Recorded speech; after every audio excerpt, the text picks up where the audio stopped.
Transcript of Ghost Wolf's talk. It is an honor to be asked to speak at such a gathering of so many courageous people. You are the ones who are bringing back the sacred ways of the people to the land. Your children's children will remember you and honor you in their story fires. They will speak of you gathered here as the ones who held the torches of their spirituality through some of the darkest of times.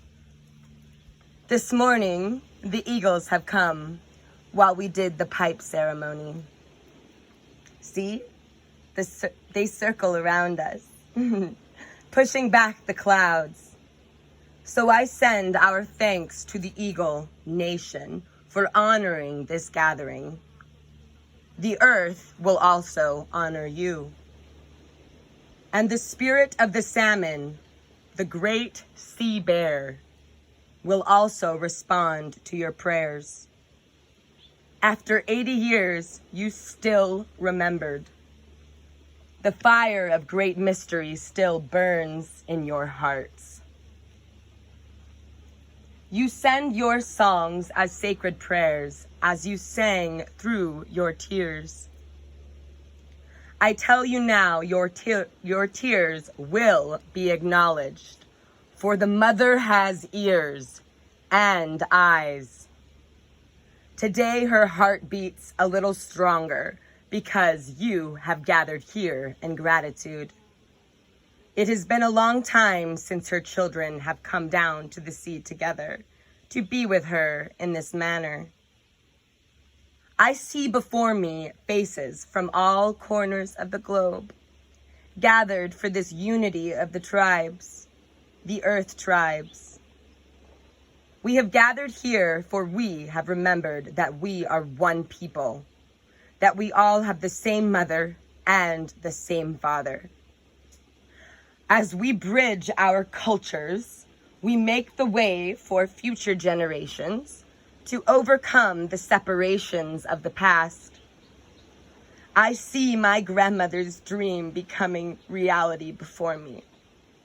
My grandmother taught me that this is not a time for secrets.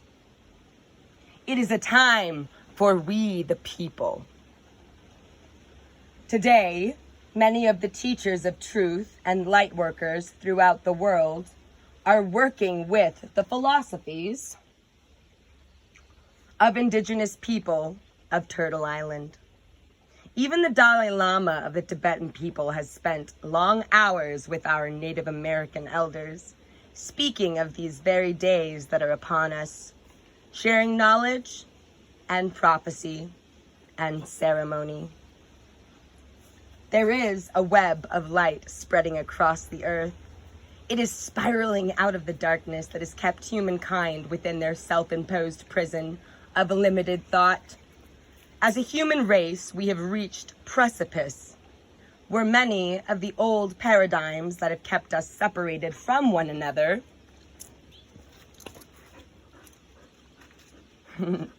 and limited our thoughts and spirits for a millennium are falling away before our eyes. Indigenous people, unfortunately, have had to keep their understandings and ceremonies secret for the last 200 years. It must be remembered that until as recently as 1978, the punishment in the United States for a Native American singing a sacred song or praying with their sacred pipe could mean imprisonment or death. We are not really that far removed from the Dark Ages and a superstitious medieval European consciousness. As a society, we are still enslaved by giving our power and spiritual life away to the external world. As a society, we have become a fear-based people. Now remember what fear is, because I have to check myself all the time. Fear. False evidences appearing real.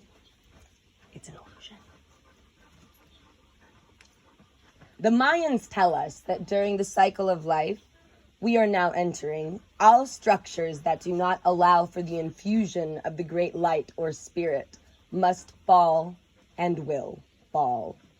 This has nothing to do with an, air quoting, Indian curse, but rather the natural cycle of civilizations, a science we have long forgotten, seasons of humankind.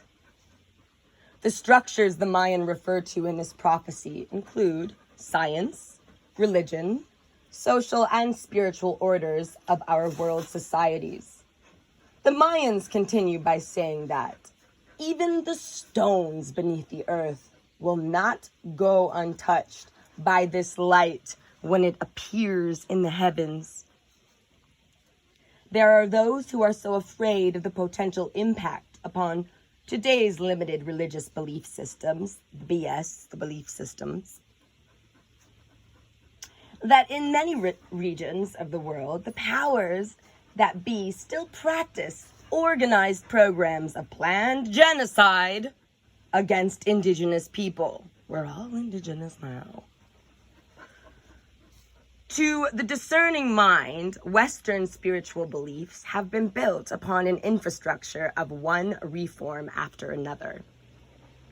Each new reform has changed the original form and content of sacred teachings and adapted them from their original form to be more acceptable to the times and the respective contemporary viewpoint of a reigning society.